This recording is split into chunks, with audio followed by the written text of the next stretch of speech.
স্বপ্নে কারে দেখতেছিলা? মাহফুজা ভাবিকে? এত মানুষ থাকতে আমি মাহফুজা ভাবিলে কেন সবটা দেখি? অন্য কোথাও হলে তোমাকে অফিস থেকে বের করে দিত, শুধুমাত্র তোমার বন্ধুর অফিস থেকে। তোমার বন্ধু তোমাকে কিছু বলে না, এখনো চাকরিটা টিকে আছে। স্কুলে নিয়ে যেতে হবে, মেয়েটা স্কুল আজকেও মিস করবে। তাড়াতাড়ি আসো। উফ, নাদিয়া, সকাল সকাল এরকম ষাঁড়ের মতো করে চিল্লাইতেছো কেন? দারোয়ানকে বলো না একটু পানি ছাড়তে।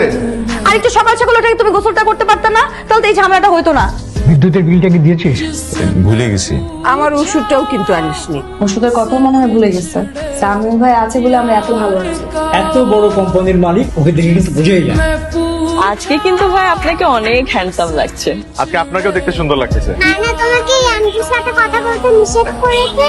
দাঁড়াও, মামাকে নিতে আসলে আমি মামাকে সব বলে দিব। মাম্মাকে সব বলতে হয়? তাহলে আমাকে আইসক্রিম কিনে দাও। নিজের বাপরে ব্ল্যাকমেল করতেছস? না দিতে চাইলে না, আমি মামাকে আমার সব বলে দিব। না না না না, ঠিক আছে।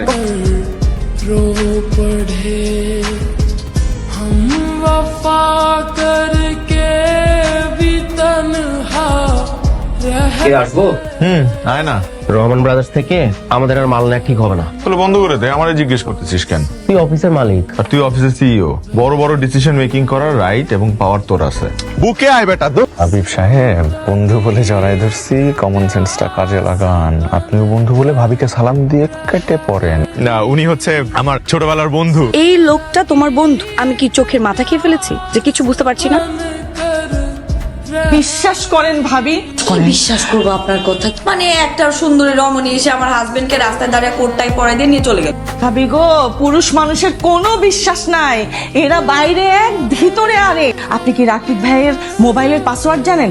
না জানলে কোনো অসুবিধা নাই, জেনে নেবেন। ভাবি, আমার কি মনে হয় জানেন, আপনার না রাতের ঘুমটা একটু কম হয়েছে। ভাবি, এই জন্য উল্টা পাল্টা কথা বল।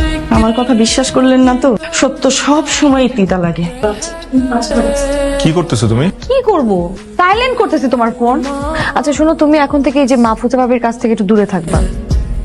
জেরিন, জি স্যার। একটা কাজ করেন, আজকে আমাকে নিতে আসতে হবে না। Let's move. ওদিকে চলেন। ভাবি আসছে। কার ভাবি? তোর ভাবি। ও, আরে আমার ভাবি। দাদি অফিসে আসছে? আমাকে তো বলে নাই। ও যে অফিসে আসবে আমি তো জানি না। আপনি এখানে বসেন, আমার চেয়ারে এসে বসেন। আরে যা বলতেছো এটা করেন না, ফাস্ট করেন।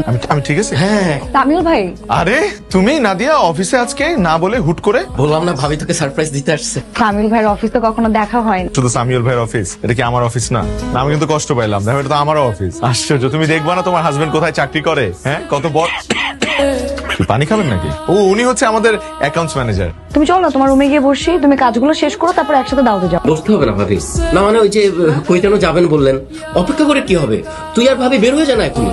হ্যাঁ, কিন্তু দোস্ত, আমাদের দাওয়াত তো সন্ধ্যায়। আরে দাওয়াত সন্ধ্যায় তো এখনই বের হয়ে যাবি। ভাবির সাথে একটু লাঞ্চ করলি, বাবুকে নিয়ে একটু শিশু পার্কে গেলি। ঠিক আছে, কিন্তু আমার অফিসে তো অনেক কাজ। আমি সব সামলে নিবো, আমি তোর বন্ধু না? তোর মতো বস যদি প্রত্যেকটা মানুষ পাইতো রে। আর তুইও যদি এরকম আজীবন আমার প্রশংসা করতি রে। আরে তুমি গায়ে তুলতেছো কেন?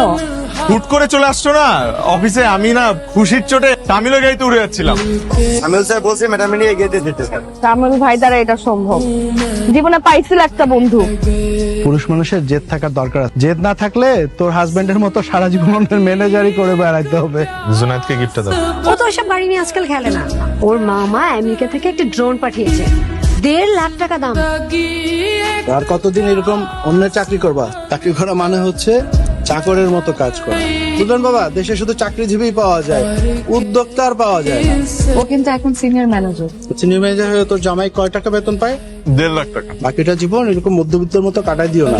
ইও আমার ট্যাপটা ভেঙে ফেলেছে, দেখো। এটা তুমি কি করছো পিউ? ওর খালা অস্ট্রেলিয়া থেকে এটা পাঠিয়েছে, 1 লাখ টাকা দাম। বাচ্চা মেয়ে। নানু ভাই, আসো তুমি আমার কাছে। পিউ, তুমি কি কোনো কারণে রাগ করছো? তো রাগ করবো না তো কি করবো? ভাইয়া ভাবিরা কি পরিমাণে অপমান করলো সবার সামনে। এই খেলাটা না কিনে একটু দামি খেলা তো কিনে দিতে পারতো। হয়ে আমি কি গিফটটা দিলাম? ভাইয়া ঠিকই বলছে, সবসময় সামিউল ভাইয়ের উপর ভরসা করে থাকে। জীবনটাই পার হবে চুলা ঠেলতে ঠেলতে। কি বলতেছো তুমি? কি বলতেছি? কিছু একটা করো। আমার আর মানুষের কথা শুনতে ভালো লাগে না। যখন প্রেম করতা তখন কত কথা শোনাইছো আমাকে, যে নাদিয়া তোমাকে আমি কোনোদিন কোনো কষ্ট ফিল করতে দিব না, আমার দ্বারা তুমি সবসময় ভালো থাকবা, সবসময় আমি তোমাকে সুখে রাখবো, এই আমার সুখ। এখন কি করব? আমি নিজে গিয়ে তোমার বাবার সাথে কথা বলবো। আমি যেটা বলতেছি সেটা আমার আর নাদিয়া দুজনের ভালোর জন্যই বলতেছি। কোনটা ভালো কোনটা বন্ধু সেই সিদ্ধান্ত নেবার যোগ্যতা কি তোমার কি আছে তোমার? এই তো মাত্র নাকি একটা চাকরিতে জয়েন করেছো, যা বেতন পাও তা দিয়ে কি তোমার খরচ চলে? নাদিয়ার খরচ চালাবে কি করে? একটা কথা আপনাকে বুকে হাত দিয়ে বলতে পারবো যে আমি আপনার মেয়েকে ভালো রাখবো, সুখে রাখবো। সুখে রাখবে কিভাবে? হাওয়া খাইয়ে? টাকা প্রাচুর্য কি মানুষকে সবসময় সুখ দিতে পারে? আর কোনোদিন যেন নাদিয়ার সঙ্গে তোমাকে না দেখি।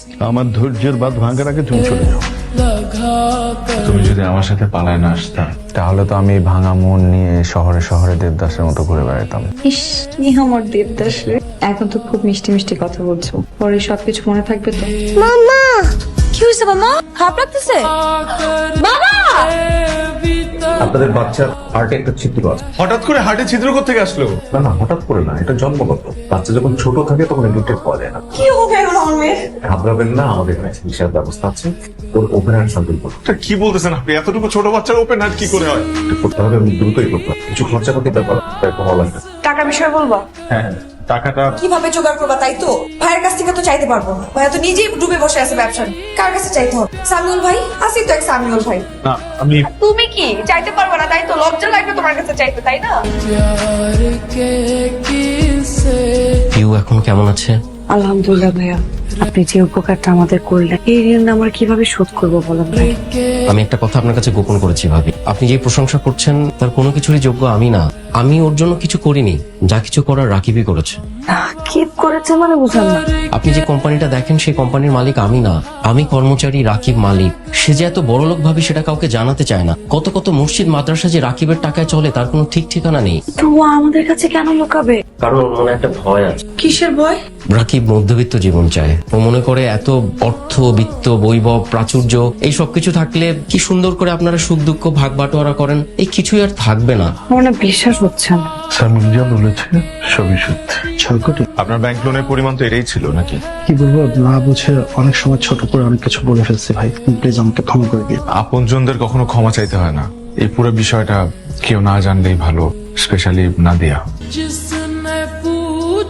আমরা তো আলহামদুলিল্লাহ খুব ভালো আছি, আমাদের তো আর এত কিছু দরকারও নেই। তুমি তোমার ফাউন্ডেশন থেকে একটা হসপিটাল দাও না, যেখানে গরিব মানুষেরা ফ্রিতে চিকিৎসা করাতে পারবে, টাকার অভাবে কারো সন্তানকে হারাতে হবে। তোমার চিন্তা ভাবনা এত সুন্দর, এটা তো আমার জানা ছিল না। আমি সত্যি ভাগ্যবান তোমার মতো একটা মানুষকে আমার জীবন সঙ্গী হিসেবে